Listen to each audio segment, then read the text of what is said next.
Have you ever really thought about light? I mean, not just that it helps you see, but what it actually is. Well, it turns out light is the universe's oldest storyteller, carrying these incredible tales from the dawn of time right to our own eyes. So let's dive into the amazing journey of its smallest messenger. And yeah, you guessed it, that messenger is light. Its fundamental particle, its tiniest soldier, is the photon, a single basic packet of electromagnetic energy. This is the invisible force that connects a star billions of miles away to a single blade of grass. It's the hero of our story today. So what is this photon anyway? Well, the best way to think of it is as a ghostly traveler. It has absolutely no mass, no charge, and you can't even see it, right up until the exact moment it slams into something and suddenly reveals the world around us. To put it another way, if energy were money, the photon would be the smallest possible coin you could have.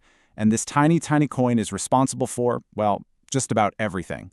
It's what fuels plant growth, it's how we see, and, get this, because it travels at the universe's ultimate speed limit, it literally carries the history of the cosmos along for the ride. Okay, now here is where things get really, really weird. For centuries, scientists had this huge debate. Is light a wave, spreading out like ripples in a pond?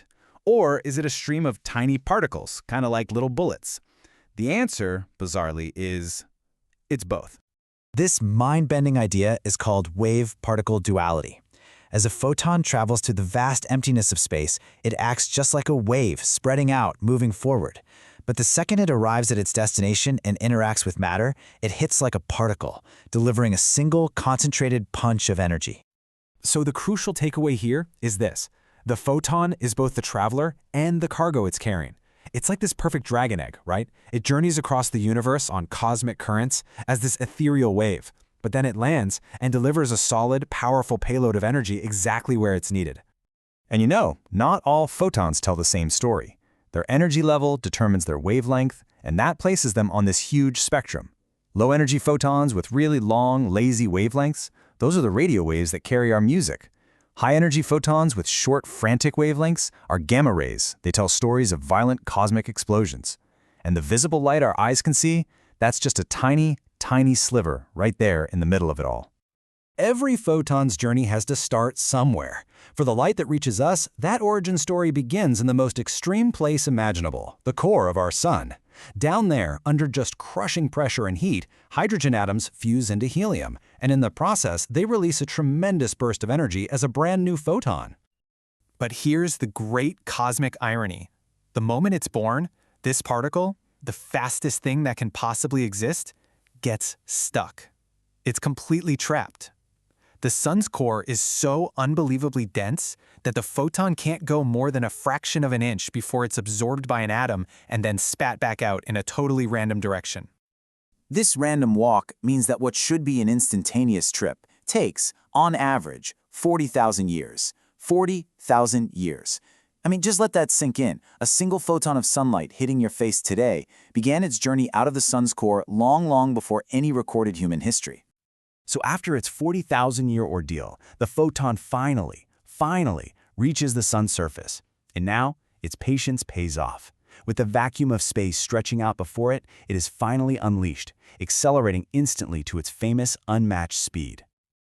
And that speed is a staggering 186,282 miles per second. It's not just fast, it's a fundamental constant of our universe. It's the ultimate speed limit that nothing with mass can ever reach. And this finite speed has a profound, almost unbelievable consequence. Because light takes time to travel, looking out into space is literally the same thing as looking back in time. The light we see from the moon, it's 1.3 seconds old.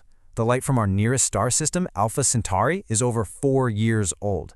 We are always seeing the past. And this really brings it home, doesn't it? The sunlight warming your skin right now left the sun 8 minutes and 20 seconds ago. If the sun were to just disappear, poof, we wouldn't have a clue for a full 8 minutes. The universe isn't just a place, it's a giant time machine, and photons are its pages. So, after a 40,000-year escape and an 8-minute dash across 93 million miles of empty space, our photon finally arrives at its most important destination yet, a single leaf on planet Earth. When light finally gets here, to our world, it can do a few things. It can reflect or bounce off. which is how we see things like the moon.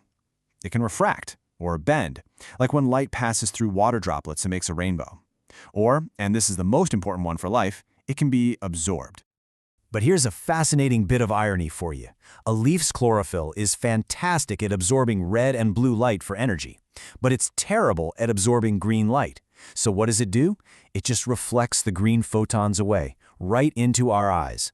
The very color we associate most with life is actually the light the plant has thrown away. And this is where our photon delivers its final life-giving punch. Acting like a particle, it strikes a chlorophyll molecule and, bam, transfers its energy. That energy is first used to split a water molecule, which releases oxygen as just a waste product. Then, in a second step, the plant uses that stored energy to create glucose, sugar, in other words, food. Just think about that. The epic journey of one tiny particle born 40,000 years ago ends in a single transaction that goes on to power almost all life on this planet. This one process, repeated trillions upon trillions of times a day, is what created the oxygen we breathe and what forms the base of the entire global food chain. And the story doesn't even end there. You know fossil fuels like coal and oil? What are they really? Well, they're just ancient sunlight. It's the stored energy of photons that made this exact same journey millions of years ago, were captured by plants and then buried. When we burn them, we're just unwrapping a message delivered by a photon from a distant, distant past. So from a 40,000-year imprisonment to an 8-minute sprint that ends by creating the very air we breathe, the photon's journey is the story of energy, of time, and of life itself. The light hitting your screen right now has traveled from the past to meet you here in the present. What story is it telling you?